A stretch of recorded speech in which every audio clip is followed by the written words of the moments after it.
दिल्ली में बीते 10 नवंबर को लाल किले के पास हुए धमाके से पूरा देश ही दहल उठा। इस घटना के बाद कई लोगों की जान चली गई तो कई लोग घायल हो गए थे।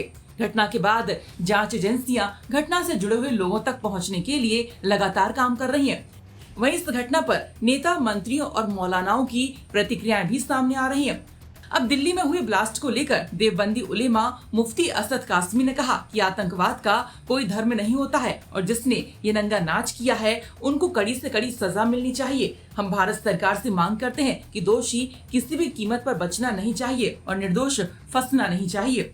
मुफ्ती असद कासमी ने ये भी कहा कि मजहब इस्लाम के अंदर इस तरह की इजाजत नहीं है कि कोई किसी पर जुल्म करे, किसी पर अत्याचार करे। उन्होंने कहा कि डॉक्टर के नाम पर जिन्होंने ये काम किया है वह डॉक्टर नहीं, शैतान है, हैवान है। हम अपनी जांच एजेंसियों से मांग करते हैं कि निर्दोष फंसना नहीं चाहिए और दोषी बचना नहीं चाहिए और अगर वो पाताल में भी छुप गया है तो उसको ढूंढकर सजा दें। बिस्मिल्लाहिर्रहमानिर्रहीम। देखिए, सबसे पहले तो मैं एक बात आपको ये बतला दूं कि आतंकवाद का कोई मज़हब नहीं होता। मज़हब इस्लाम हो या हमारे मुल्क के अंदर जितने भी दीगर मज़ाहिब हैं, कोई भी मज़हब इस चीज़ की इजाज़त नहीं देता कि किसी पर जुल्म व ज़्यादती की जाए, बेगुनाह को कत्ल किया जाए और उन पर जुल्म व तशद्दुद के पहाड़ तोड़े जाए।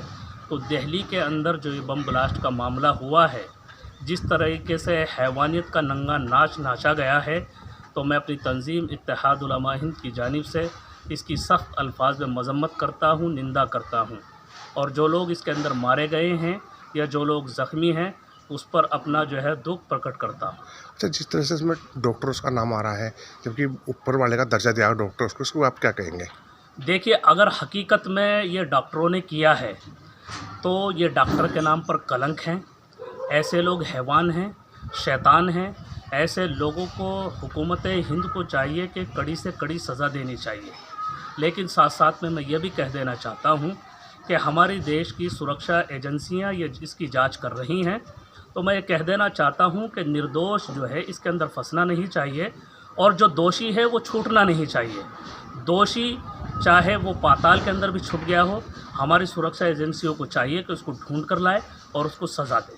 आपको हम बता दें कि दिल्ली में 10 नवंबर की शाम लाल किले के पास एक जोरदार धमाका होता है जिसमें कई लोगों की जान चली गई और कई लोग घायल हो गए थे। घटना के बाद कुछ लोगों को इसमें गिरफ्तार किया गया है और साथ ही साथ जांच एजेंसियां लगातार घटना से जुड़े हुए लोगों तक पहुंचने के लिए लगातार प्रयास कर रही हैं, पूछताछ कर रही हैं, छापेमारी भी कर रही हैं। और इस घटना के तार कहां तक हैं, किस किस तक हैं और इस घटना में कौन कौन लोग शामिल हैं, इन सब का पता लगाने के लिए जांच एजेंसियां दिन रात एक कर रही हैं। यूपी तक के लिए संवाददाता पिंटू शर्मा की रिपोर्ट।